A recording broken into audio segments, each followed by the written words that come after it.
মাথায় ৩ ফুট লম্বা কাঠের তৈরি লিওনেল মেসির মূর্তি, গায়ে আর্জেন্টিনার আকাশী নীল জার্সি, পায়ে ফুটবল খেলার বুট আর মাথায় বাংলাদেশের পতাকা। তিনি আর্জেন্টিনা আর মেসির প্রাণ ভক্ত। নড়াইল শহরের পুলিশ লাইন এলাকার বাসিন্দা বাবলু সর্দার পেশায় একজন সাধারণ দিনমজুর বা শ্রমিক হলেও তিনি একজন দারুণ প্রতিভাবান কাঠশিল্পী।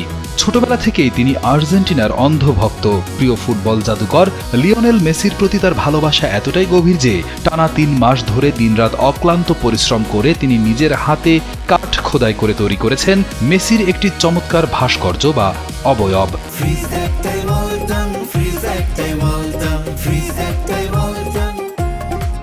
আর্জেন্টিনার ম্যাচের আগে নিজের ভেতরের ফুটবল উন্মাদনা সবার মাঝে ছড়িয়ে দিতে তিনি মেসির সেই কাঠের অবয়বটি মাথায় তুলে নড়াইল শহরের রূপগঞ্জ বাজার সহ বিভিন্ন গুরুত্বপূর্ণ সড়কে পদযাত্রা করছেন।